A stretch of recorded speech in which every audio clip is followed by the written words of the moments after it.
We have 2 congressmen. There is rumor that this will be the ticket for one of the parties in 2016. Right now, the only debate is who's going to be running for which office. So, starting with our home guy, the former fighting alderman of the 26th Ward, now congressman from the 4th Ward, Luis Gutierrez. Louis, get up here. And from the 1st District in Wisconsin, nice round of applause, Louis. And now from the 1st District of Wisconsin, and I've already told him I'm wearing my official Janesville cufflinks given to me by my father around 50 years ago, Paul Ryan.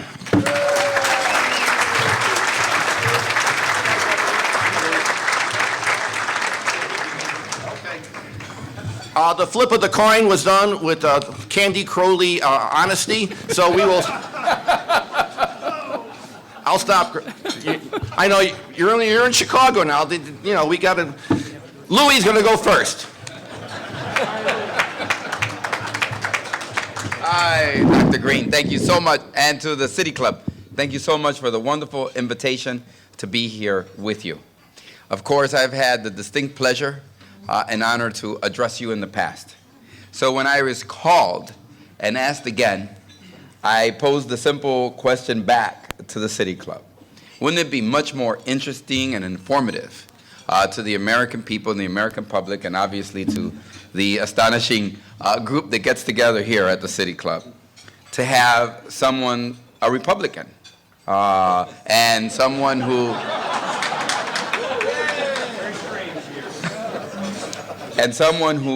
shares some of our values on comprehensive immigration reform and fixing our broken immigration system. So I want to say that I would have been here sooner, but we had to make sure that our schedule and your schedule, all of our schedules, fit the schedule of my friend and my colleague from the state of Wisconsin, Congressman Paul Ryan, so that he could be here and join us. And I thank you so much, Paul, for being here with us this afternoon. So let me make some general remarks about what it is needs fixing and how I see we need to fix that system. Today they will deport 1,400 people. Some say it's 1,100, others 1,200. But there's no doubt that it's over 1,000 people that will be deported. And they deported that number yesterday and today. As a matter of fact, over the last 4 years, 1,600,000 people have been deported from the United States. And some of you might say, well, Luis, they're simply enforcing the law. But let me describe to you the undocumented immigrant community, the people that we are faced. 2/3 of them have been here for more than 10 years. 1/3 has been here more than 15 years. They have 4.5 million American citizen children. 4.5 million American citizen children. That's who the undocumented. So when you deport people, you also are deporting. They are married to American citizen children, to American citizens are their spouses and permanent residents. And so when you look at the community of people that we are describing in terms of fixing our immigrant community, what do we find? We find that 6 out of 10 of them are married and live in a household with children. So when you talk about an immigration system that deports 1.6 million people, you're talking about an immigration system that terrorizes American families. Families that work hard, sweat, and toil every day. Now, in order to fix that immigration system, there's some things that we in the Congress need to do. We need to pass a verification system for employment in the United States. And we're very, very clear about that. In order to make Americans safe and to fix our immigration system, we need to pass an employment system. What does that mean? Look, we should part from the premise that if you're born in America, any job created in America should go to that person born here. As simple as that. And then, if there are other jobs available, which is astonishing, there are millions of them, then we invite others to join us in that workforce. It's as simple as that. American jobs for Americans. In order to achieve that, you need a verification system. What does that mean? That means my grandfather had a Social Security card that he had the perforations and he took it out and he must have laminated it some way. My dad got the same Social Security card. I got it. My daughter got it. My grandson has it, and it's the same technology. We need to figure out another way to say, when you go for employment, because here's what's happening. Not fixing it doesn't make us any safer as Americans. And why do I say that? Because we all know that in every major metropolitan city in the United States, you can purchase a Social Security card, a driver's license, and fake IDs in order to get a job in America. That doesn't make anybody safe. So let's just say we are never again going to allow the system to be so unsafe as to allow anybody to get a job in the United States of America. So we need a verification system. We need everybody verified before they can employ. Number one. Number two, 40% of the undocumented that live in the United States of America did not cross the border. They came here legally, which means they either arrived on an airplane or through some port. Shouldn't we check through some manifest? Oh, you were permitted to come to the United States of America for 90 days. Your 90 days expires and nobody goes and checks whether or not that person has left when their visa expires. No, we need to make sure there's a verification, and we can do that, and we can do that in a cost-effective. And I'm sitting down with my Republican allies and friends on the issue of fixing our broken immigration system, and they're saying they do not feel that the border is safe. They do not believe that the border is secure. Instead of me arguing with him that point, what I'm saying to them, then tell me what it takes for you to feel, and for Americans to feel. Because in the end, the American people have to embrace, regardless about how you feel about the border, you have to convince the American people, and you have to have them share that with you. So that's kind of enforcement, enforcement, and enforcement. And it is something that I, along with my Republican friends in the House of Representatives, and who are we working with? I'll tell you who we're working with. We're working with a former judge from Texas, Carter, John Carter. He's a former judge, law and order guy from Texas. Sam Johnson, who spent years and years in a Hanoi jail being tortured, right? Not exactly a softie on issues, right? We have Diaz-Balart, who understands immigration, because he understands it because his dad was like the majority leader and was fortunately in Paris, France, when Fidel Castro came and the revolution came. And so, of course, he never came back to Cuba. But the point is, he understands what it is to seek refuge, right, in another country. And who's the other person that's on? Well, Raul Labrador. Now, let me tell you, Raul Labrador is so conservative, he felt that voting for Speaker Boehner wasn't something that he would do. These are the people that I haven't selected, right? But I think they've kind of selected themselves. Because I got to tell you, sometimes I wonder electorally what they're doing in the room. Because it must be awfully difficult for them to explain what they're doing in the room with the likes of Javier Becerra, the chairman of the Democratic Caucus, Luis Gutierrez, who is so moderate, right? Always looking to bring people together in a bipartisan manner. Why are you laughing? You're going to give Paul Ryan the wrong idea. Well, that's the one he knows. I wouldn't want him to come here and be confused. My point is, it's so Lawford. Yes, so we come together, but how else do we fix our broken immigration system and make ourselves safer? You take 11 million people, you allow them to come out of the shadows. And what do they do when we say register with the government? What does that mean?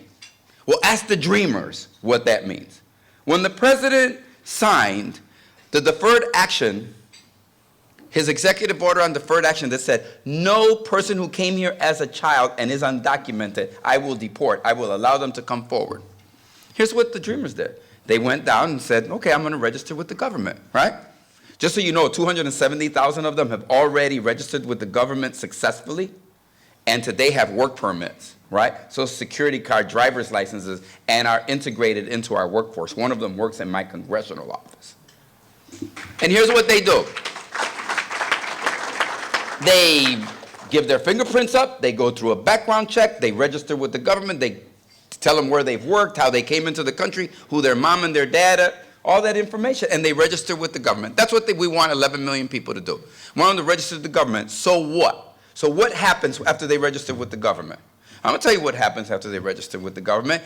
The taxes that they're already paying are guaranteed and insured to finally come to benefit all of the people here in this room, instead of an unscrupulous employer who never advances those payments onto the federal government, number one.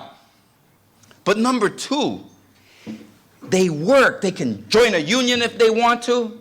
You know, everybody's always, every time in Congress I can hear, they say, well, you know, that the Congress of the United States, if they would only pass those laws, because this uncertainty that they cause with their regulations with the market. And Paul says it's true. And I'm going to agree with you. But here's my point. 11 million people come out of the shadows, right? Register with the government, get a Social Security card, get a work permit, get a driver's license, right? Just think of the uncertainty that you have lifted in their lives. They are going to buy the house that they didn't buy the car that they didn't buy. They're going to establish the business that they didn't They're going to expand. They already have roots. They're going to cement those roots, and the economic development that is going to be caused by the lifting the uncertainty. Now, I have to tell you that I also think there's a question of values here too. And the question of values has to do with how it is our government is going to treat our immigrants today. We know how we've treated them in the past. And anybody who's here that is Irish knows that they spoke about the dirty, filthy, un-American, corrupting influence of the Irish that came here because they were hungry and uneducated. They were wrong. And how they referred that only by the rule of law could we ever hope to contain these people in referring to Italians. They were wrong. And they're wrong about the immigrants today. They are hardworking, they sweat, and they toil. And there's a reason to allow them to become part of our system. And so I simply say that yes, we need to do all of those things to make our system, but our system is safer when you allow them. We spend, and Paul knows this, that there are not infinite resources. We don't have infinite dollars to do everything we want to do. Now, we spend $18 billion a year. $18 billion. You say, what do we use it on, Luis? Tell me. We spend it on enforcing our immigration and deport $18 billion a year on enforcement on immigration. I want you to know that's more than you spend on the FBI. That's more than you spend on the DEA. That's more than you spend on the ATF. It's more than you spend on the Secret Service. It's more than you spend on enforcement dollars in the federal level on all other enforcement. I want to make America safe too. If you allow 11 million people to come out of the shadows and register with the government, now you can use those $18 billion to go after truly corrupt people and people who want to do America harm. Let's harness those resources and go after the bad guys, not after people who are working and sweating hard in this country. Because you and I both know that that person, and everybody says, well, these undocumented workers, illegals, some of them. Even the president calls them illegals on the House floor once. Who are they? You know who they are. They pour the water in your glass when you go to dinner. And they wash the dishes before and after they poured that water in your glass. You know that. You can't wash your car in the city of Chicago without coming across them. You know when you see that freshly made bed and you see Maria walking out the room, you don't ask what her documentation. Does she bring any fear? No, you're happy she made your bed and has it ready for you at the end of the day. Every day in Chicago, I see hundreds, I've seen this hundreds of different times, undocumented women coming early in the morning to care and to nurture the children of American citizens. You give them your most precious asset, your own children to care for. And when they're sick, they heal them. And when they're hungry, they feed them. We know that they're caring for American citizen children. And everybody that's been on a golf course has seen them. And when Jose comes to mow your lawn. Now, do you ever say, whoa, I'm scared in the presence of these people? They're somehow menacing to me? No, you drink the water. You drink the Chardonnay, right? You eat the fruit and the salad, and you let them take care of your kids and mow your lawn. And now it is time at the end of the day, after they sweat and they toil, that they can receive the same satisfaction in being a citizen of the United States of America, just like you. Look, they want to contribute to this great nation. The question that we have before the Congress of the United States is whether or not we're going to allow them to do that. And we're going to allow them to fully make who they are. I'm going to end with this because a lot of people said, what's this deal with American citizenship? In 1986, Ronald Reagan signed the last reform of our immigration system. As a matter of fact, in the 1984 debate between Mondale and Reagan, Reagan was the good guy on immigration. He was the progressive on immigration. He's the one that said we had to fix our immigration system. He's the one that said we had to bring people out of the shadows. He said if they've been here a while and they're working and they're sweating, he used to talk about apple groves and seeing the apples rot on the tree because there were no hands there to harvest them. And my point is, we did that in 1986, right? We need to do it in a fuller fashion. And people say, well, 3 million people came out and only half of them became American citizens. That's true. Only half of the people that applied to legalize and were legalized in 1986 became American citizens. But ladies and gentlemen, the question isn't the half that didn't apply to become American citizens. The principle has to do with those that did become American citizens. Paul Ryan and I cannot legislate fidelity, right, to the United States of America. You can't tell somebody from another country you must become an American citizen, because guess what? I don't want them to be an American citizen. I want those millions and millions and millions that have become American citizens because they love this country, they cherish this country, and they want to integrate and become a full partner in this country. Mrs. Peña, 106 years old. We made her a citizen last year. 106 years old. All her sons were American citizens. Everybody in her family was an American citizen. And I asked her, why do you want? At 106, you can barely hear, you can barely see. And you know what she says? I want to die a citizen of the United States, just like my kids. Huh? That's the kind of person that we know exists throughout America that's working very, very hard. Now, I want to share something that I shared before, but I want to share it here at the City Club. I saw Paul, Congressman Ryan, and we were talking, and I just want you to know that when he works for Kemp, and he was a staffer there, they were against Proposition 187 in California. I want you to know, because people think, oh, he just showed up lately on the scene on immigration. No, he has a history on this issue. And I want you to know in 2005, when Flake and I introduced comprehensive immigration bill, he's Senator Flake now, and Kennedy and McCain, it was the first bipartisan, bicameral bill. Paul Ryan was an original co-sponsor of comprehensive immigration reform. And I want to share one last thing with you. There was a day that we were in his office, and I'll apologize to him later, and he said to me, he said, well, Luis, I don't want to do it because it's the political thing to do. I want to do it because it's the right thing to do. And he said, you know, you and I are Catholics, and our Catholic values, Catholic values do not allow us to create a permanent underclass. You know what? My heart soared that day.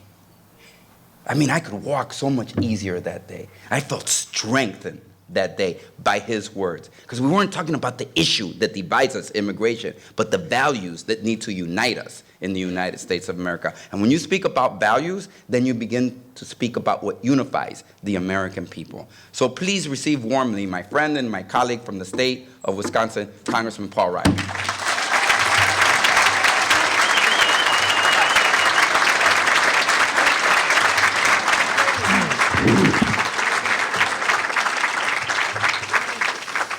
Hey, thank you, Luis. Back at you. Yeah, Luis, like where I come from, he gets his Irish up every now and then. Can you tell? You know, as a Republican here at the City Club, I kind of feel like one of those rare exhibits at the Art Institute. But in addition to my cousin John being here, who's a Chicago resident, we've got our state Senate Republican leader, Christine Rodano here, and we've got Tom Cross, our House Republican leader. It's great to see you two. Thanks for being here. We also got Pat Brady, the state Republican chair here as well. So we have high hopes for the three of them. Will you all join us in helping further their cause, right? Look, this is my first time here at the City Club. It's not my first time here at Maggiano's, though. It's a great restaurant. You know, I grew up in Janesville, Wisconsin. I represent Kenosha, Racine, Janesville. You've all probably heard of Lake Geneva, because that's mostly Chicago people there in the summer. But I live basically less than 2 hours outside the Loop, just up I-90. I've spent my life coming here. In Wisconsin, you go north-south, you don't go east and west. So I would more often go to Wrigley Field than County Stadium to see a ball game as a kid. You know, yes, there's a couple of claps there. So Chicago is very familiar territory for me, and I just want to say thanks for your hospitality. When you take a look at this issue, you can see the dysfunction of our current immigration system. It doesn't work for anybody. And when we look back at the history of this issue, Luis said Ronald Reagan tried to have comprehensive immigration reform in 1986, and they passed this bill then, and it didn't work. It wasn't lasting and enduring reform. So later in 1996, they tried to pass comprehensive bipartisan reform, and that didn't work. And then literally, basically, since 2006, we've been trying to fix this broken system, and we've been laboring at this for a long time. For the first time in a long time, I really believe that we have an opportunity to have a real long-term solution. And I'm not talking some quick fix. I'm talking an enduring system that works, that honors the rule of law, that honors the faith of the immigration system. And it's because people like Luis Gutierrez and Paul Ryan and everybody in between are talking to each other in a sincere way to come together, to find common ground, to once and for all get this done.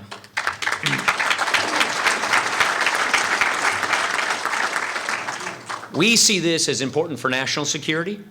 We see this as important for our economic security. It's important for our economy. But it's more than just that.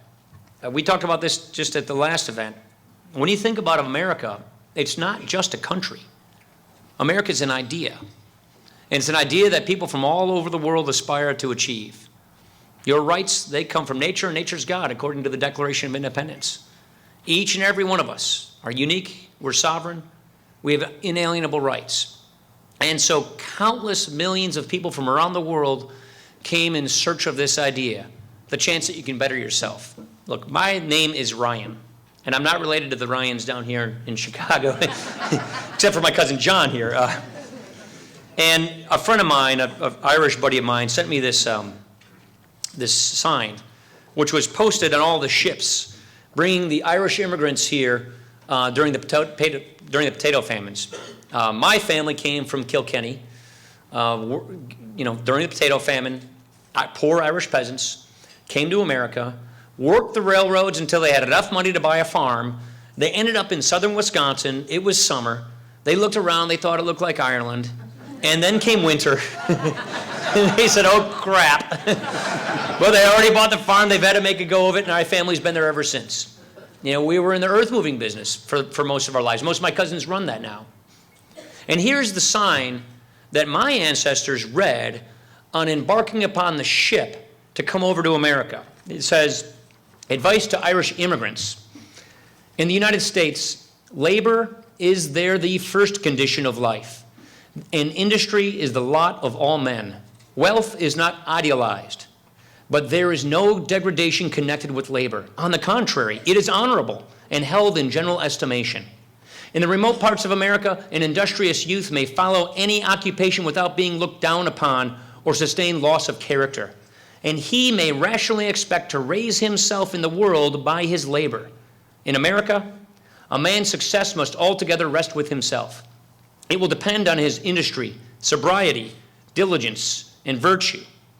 And if he do not succeed, in 9 cases out of 10, the cause of failure is found to be in the deficiencies of his own character. The advice to Irish immigrants who came over during that wave of immigration. How telling is that? We'd use slightly different words today, but it encapsulates the idea that we have the right to rise in this country.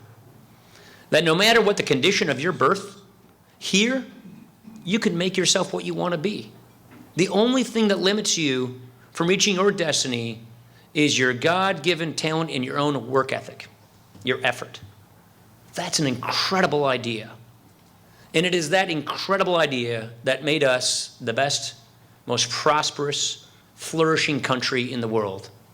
There is no other economic system, no other immigration system that has done more to lift people out of poverty than the American free enterprise system and the American immigration system that we have here. That's what makes us proud. So the question is, what do we do to restore this? What do we do to regenerate this? We've had plenty of waves of immigration that have always been met with resistance in the past. The Irish wave is just but one of them. Each wave is met with some ignorance, is met with some resistance. But if we have a system that adheres to the rule of law, if we have a system that we all have faith and confidence in, then it's a system that we can regenerate ourselves, that we can help our economy. If it's a system that says, in this country, if you work hard and play by the rules, you can get ahead. That is, after all, basically what the American idea is.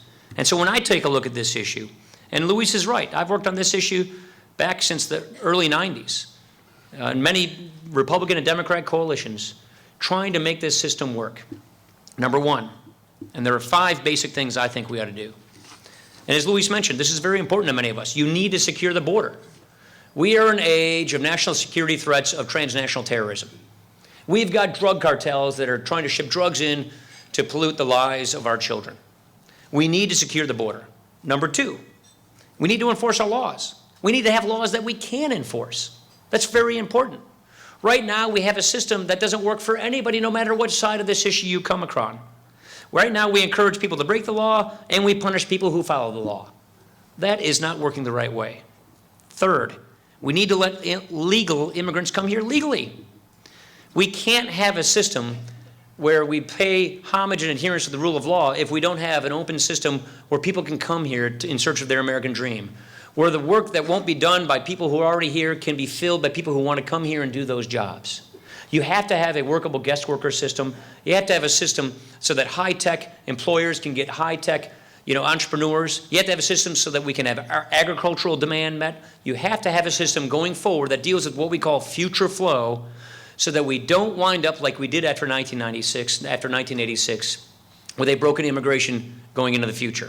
And number 4, we have to offer people a path to earned legalization. We have to invite people to come out of the shadows. We have to have a system that people have confidence in. It's a system whereby people who have been contributing here can write their record, can get themselves right with the law. And it's a system that still respects the rule of law, where we're not encouraging people to have cut in line in front of the others. No, far from it, actually. This is one where those people who've done everything right from the get-go, they're in the front of the line. And we need to clear the backlog of green cards and all of those things so that when the people come from out of the shadows, when people have what we call deferred adjudication or whatever it is you want to call it, they have the ability to pay their taxes, to acknowledge what's been done wrong, so that they too can get in line behind those other folks so they can find their version of the American dream and they can pursue whatever path it is they want. Whether they want a temporary permit, a green card, or whether they want to be a citizen, we do not want to have a society where we have different classes of people who cannot reach their American dream by being a full citizen. That is a very important part of immigration reform. Lastly, we need to make sure that the children who are here, who are brought here, who did not choose to come here, who were brought by their parents, that they have an ability to earn citizenship on a far faster way. These are the things that we think are the principles that Republicans and Democrats can come together on. This is a system that recognizes national security is not well served if we do not know who's coming and who's going into this country. It is not a system that is not well served if we do not have operational control of our border. It's also important for our economy to make sure that workers can meet with the jobs that don't have workers yet. That's really important. And so if we get this right, we'll have a system that pays respect to people who self-select to get up and leave the country from where they were to come in pursuit of a better life for themselves and their children. That is exactly what countless generations have done to make this country great. Now, when you take a look at what will be accomplished if we actually achieve this bipartisan reform, which I really think we are the farthest down the path ever since I've been looking at this issue, and I've been in Congress for 15 years. Luis has been there even longer. It will help our economy. This will benefit America's economy. A couple of things. We have other countries that have demographic problems, not unlike ours. For all of those of you who had kids in the 50s and 60s, you did a great job. You had a lot of them. But we haven't had as many since then. The baby boomers are retiring. In fact, 10,000 people are retiring each and every day in this country. And we do not have enough people following them into the workforce to keep our system going like it needs to. You know, I spend my time on budget and economics and demographics. Let me put it this way. We're going from 40 million seniors to about 80 million seniors within one generation. We have a 100% increase in the retirement population this generation, but only a 17% increase in the working population of this generation who pay the taxes to pay for that retirement generation. We need people to come and do work in this country so that we can keep this country's promise alive. Now, when you take a look at the contributions that immigrants make, a quarter of all the businesses created in 2011 were created by immigrants. Businesses from immigrants generate about $775 billion in annual tax revenues. One study shows us that if we actually get our labor market met, if we actually have the kind of immigration we need to sustain a healthy and strong American economy, we'll raise per capita income by $1,700 per family. When you take a look at the fact that America in the 20th century was the envy of the world economy, when you take a look at the fact that because of the creativity, the hard work, and the entrepreneurship of our people, of our workers, you've got a lot of other countries that are looking and they're trying to catch up with us. In fact, it's a lot more competitive in the 21st century than it was in the 20th century. We can't rest on our laurels. We can't look back and just take our future success for granted. We need to make sure that we have an economy that is wired for the 21st century economy. And that means we need to keep the best and the brightest here in America. That means hardworking people who want to contribute, work hard, get ahead, play by the rules, and rise. That helps everybody in this country. That is what immigration is. We need to make sure that for the 21st century, we are wired so that we can compete and survive and thrive in the 21st century just like we did in the 20th century. So when you take a look at what we're doing here, we need to make sure that we have laws we can understand. We need to make sure that we have laws that we can enforce. And we need to make sure that when we look back at this moment, we pay tribute to our country's heritage. That this is a country where you can improve the lot of your life, and the condition of your birth does not determine how the outcome of your life is. And the only thing that limits you from reaching your potential is your own effort, your own destiny, your own work. That's what makes us unique. That's what makes us special. That human potential gives us the kind of creativity and the kind of economic growth we need. And this is one of those unique issues where a Democrat and a Republican, and there are plenty others in Congress, see that this is important for the vitality of our economy. It's important to modernize our laws so that we can maintain national security. And if we meet this moment, all the faith in divided government, I'm joking here, but there is no faith in our divided government. We haven't gotten anything done of record, of seriousness in a long time. That's an uncertainty tax that I think is plaguing this economy. Those guys in Washington can't get anything right. They never get anything done. This would be an opportunity to prove them wrong. This would be an opportunity to prove that in this country, divided government can actually work and make a difference. So thank you very much for having us today, and I appreciate it, and I look forward to your questions. Thanks. Appreciate it. We have time for questions. City Club E, where are you? Go. We have plenty of questions. By the way, Congressman Ryan, if you're going to run for president in 2016, I suggest you say, don't have an election, turn it into an exam. And not multiple choice. Okay. I lost that one. Louis, I'm not, we know your heart's in Chicago, so you know. First question comes from Chris Roebling. Please walk us through the legislative path for your proposal. What's the legislative path? What's the next couple steps? We've been working on, with our Republican colleagues in putting legislation together, and it will have some of the very elements that Congressman Ryan and I have described. I mean, if you collect together what he has said and I have said, you kind of get the general out.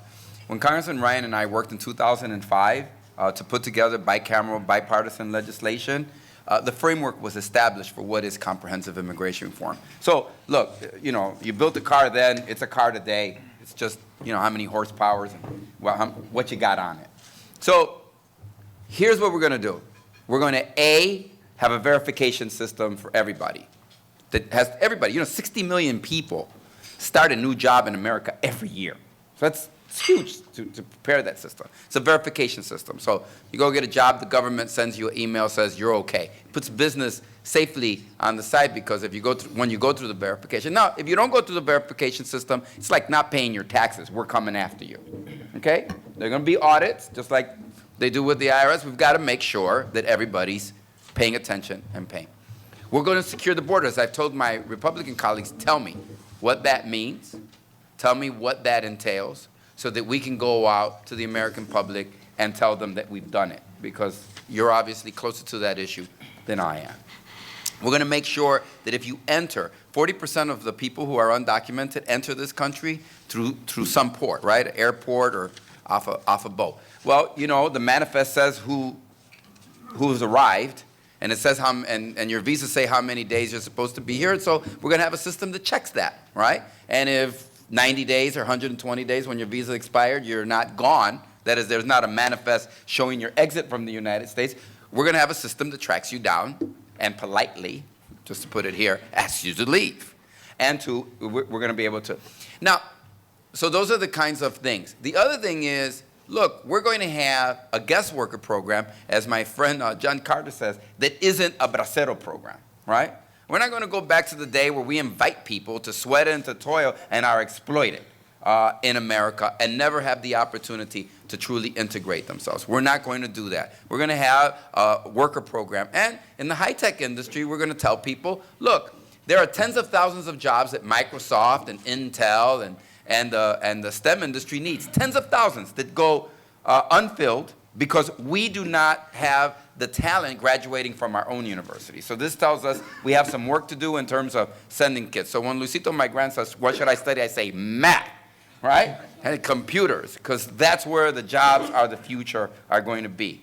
So we're going to invite people to come to assistance so we can fill. But we're also going to have to fill. The truth is, the majority of people that work in our agriculture who have some of the nastiest, dirtiest, filthiest jobs, backbreaking jobs, picking lettuce and tomato, and I'm not kidding. I mean, go to the Napa Valley, and you will have such an appreciation for when you drink a glass of wine, when you see the kind of work. I mean, people think that machines pick, no, they don't pick radishes. It's on somebody's knees. Garlic is on somebody's knees. I've met women who never, always wear pants because their knees are so really bruised and crippled from kneeling year in and year out. So we need those workers, but we need to respect those workers. We need to have respect for their work and the value of their work. Too much time we spend on the value and the work of the smartest, and it's great if you've been to school, but we also have to value and celebrate the work, the backbreaking work that people do in our agriculture. So we'll do that. And then we need a legalization process. For the time of the, Louis, we got a lot of questions. I mean. Let me finish. Don't want to pull a Rich Daley on you, but Senator, Louis. cut it short. And then we have a verification system, and we want to make sure that people come out of the shadows and register with the government so that they can get right with the law, and they can get a Social Security card and a driver's license, and that they can finally not be fearful of being deported and separated from their families. All right, well, okay, we got a lot of questions. I know this is going to be tough. Shorter answers. Okay, direct question. What's the next step, one step that's going to be done in the congressional process? Introduce bills. Okay, There. there you go. That's just another way of saying it. All right. Now, we end up showing it because we have a famous Republican congressman, and this city club is, if anything, the white line down the middle of the road. Where's Katie McCormick?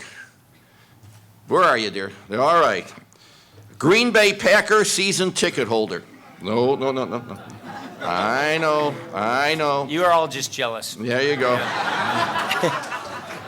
Just dropped a couple of points here. All right, here you go. I didn't have many to begin with. All right, here you go. She asked two questions. The first question is a yes or no question for Congressman Ryan. P90X or insanity? Both, actually. I do There you both. go. All right. You can look like him. Now, the other question. Your take on what happens if Senate and background checks. Katie, that sounds like a Green Bay Packer fan question. What is it? What happened last week with Oh. I've been busy in the House, working on a budget agreement and immigration reform, so I can't give you the play-by-play. But I think what happened was there was just too many people did not believe that the Toomey Mansion compromise was workable. They were fearful that it had too much of a slippery slope, and that's why it didn't pass. As a result, if that legislation is not going to pass the Senate, then there's no point in bringing it up in the House because it's not going anywhere. I think the Grassley amendment would have cleaned up that amendment, but it didn't get to that. So the bill basically collapsed under its own weight. Okay. Congressman Ryan, you are the... I give quick answers, don't I? You're very good, sir. And there isn't anyone smirking at you, too, which is really good. Except Luis. See, you got to join the city club. You're not going to get this anyplace else. All right, Ed Miller, where are you? Because this is the city club, though immigration is important, this is a modified immigration question, Congressman Ryan. Just as the need to appeal to Latino voters has shifted the GOP on immigration, do you think the need to appeal to younger voters will shift the GOP on climate change? Let's stick with immigration. All right, next question. Good answer. I'll give you a quick one, though. We believe that in this country, we are on the cusp of an energy renaissance if we allow it to happen.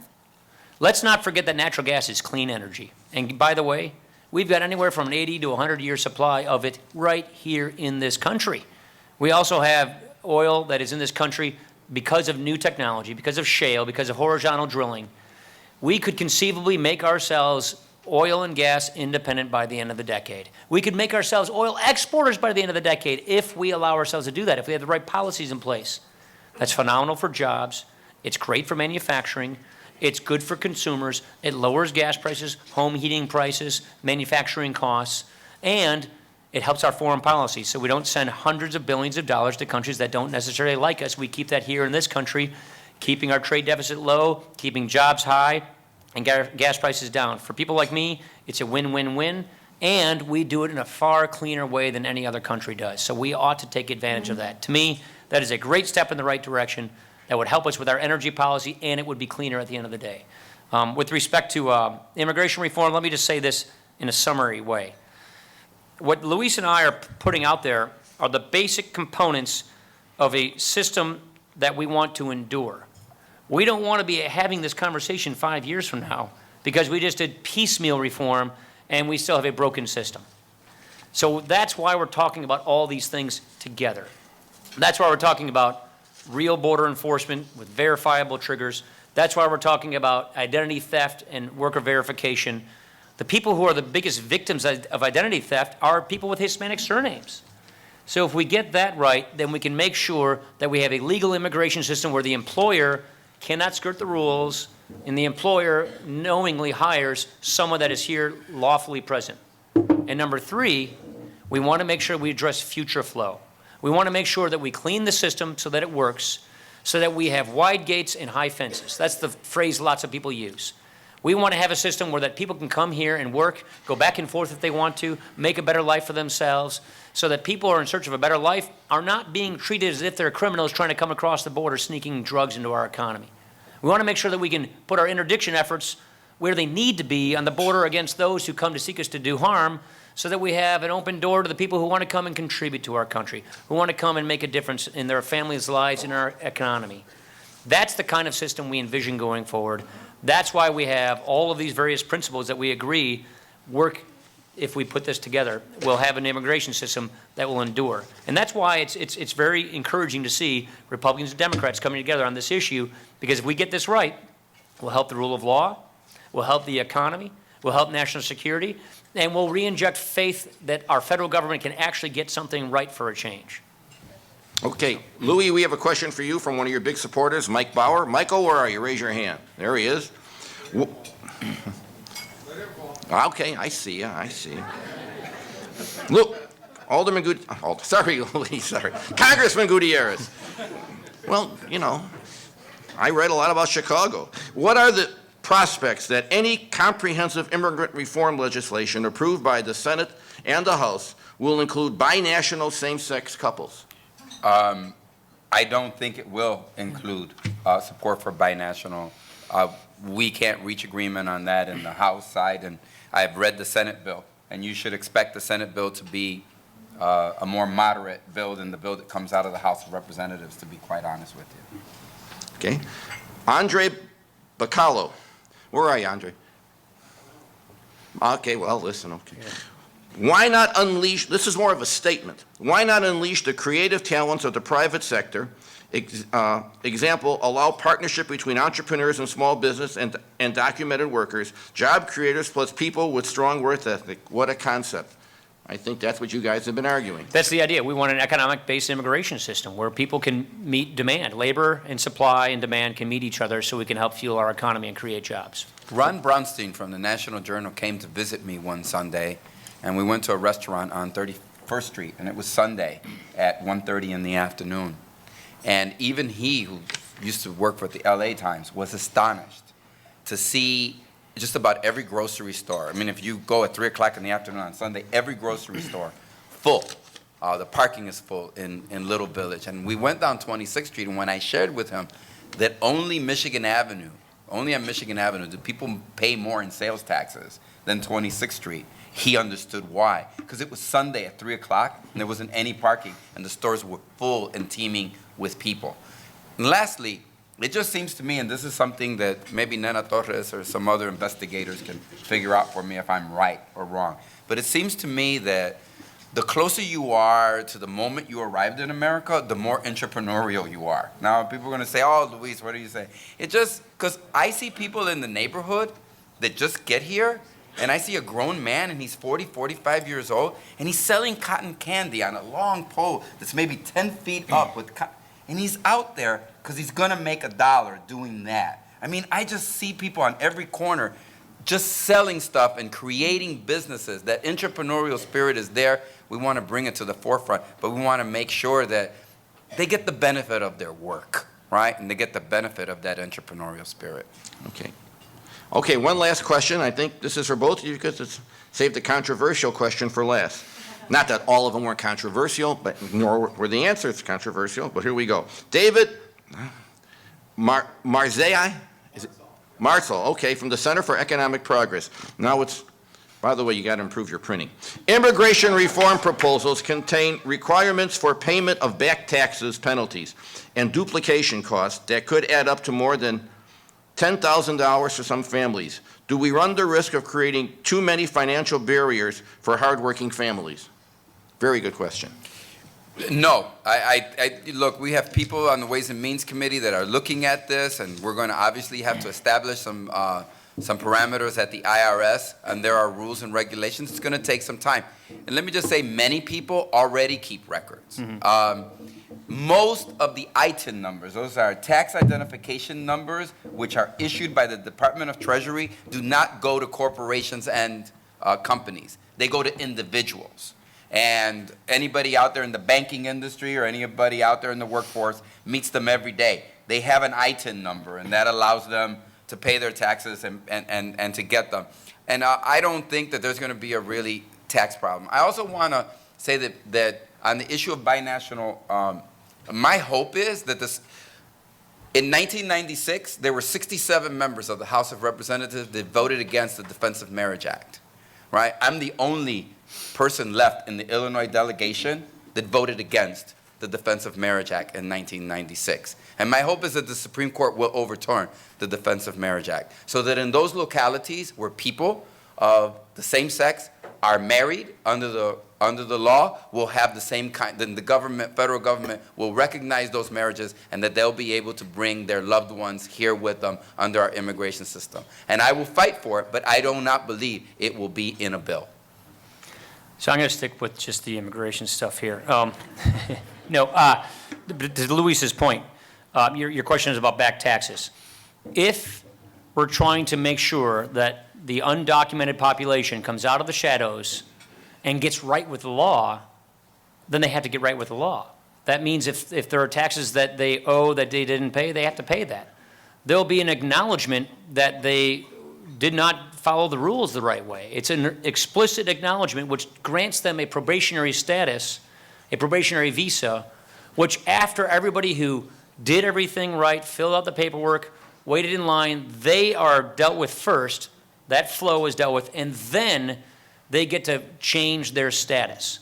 The whole purpose of this is to have a realistic approach to dealing with the issue of the undocumented population while still being respectful to the rule of law. And that means making sure that if any laws weren't followed correctly, such as taxes, you have to get right with that. You have to pay that back, and then you can get a status readjustment after we've dealt with those who already, waited patiently in line. You don't want to reward people for cutting in line, but you have to have a system that people have confidence will give them the ability to fix their status so that they can be a complete contributor to this country and be a lawful permanent resident or a citizen if that's something they choose to do in the future. That is a way of fixing this thing once and for all so that it's enduring and so that we have confidence that everybody is following the rules. Got to have rules you can enforce, and then you have to have rules that people believe will be permanent. They have confidence that these laws will be adhered to. This is how you get buy-in. This is how you get bipartisanship. This is how you actually fix this thing once and for all, so 10 years down the road, we're not looking at another problem. And I think that one of the things you should all understand is that bipartisanship doesn't mean that Luis Gutierrez gets to write the bill. They simply don't say, oh, Luis, you've been working on this longer than we have. Why don't you just write it? No, I'm not going to get to write the bill. There are going to be things in the bill that weren't priorities for me, but they were priorities towards getting 218 votes.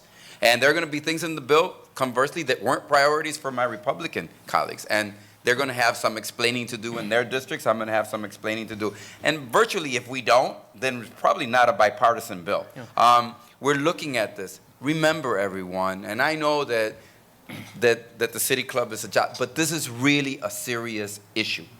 There are millions of people that suffer every day because we do not fix, and 1,400 that will be deported today, you should have them on your minds. We need to fix that system to get that. But lastly, there are going to be a lot of hurdles, Dr. Green, that people are going to have to go through. And they say that, well, Republicans get warmed up the more you talk about what it is the immigrants are going to have to do. They say that when you say you have to go through a background check, that warms up the Republican base. You know what? All immigrants in my district say, where's the office where I hand my fingerprints over to? And then they say, oh, you're going to have to pay a penalty. You know what immigrants in my district say? Tell me who to write the check out to. And they say, oh, you got to learn English and they say, where is the class and where can I begin? So it isn't really a question of what people want. The immigrants want what the voters want. And the only thing is we're not communicating that very, very well. And I think we can bridge the gaps that exist. And I just want to end by saying, look, it's really, I know that it's something that when the City Club invited me to come here, I asked them to invite a Republican. And you know something? I want to just say to my friend and my colleague, Paul, thank you for taking the time from coming from Wisconsin and joining us here with all the Bear fans that are here today and coming down and spending. Please let's give him a round of applause and thank him and acknowledge him.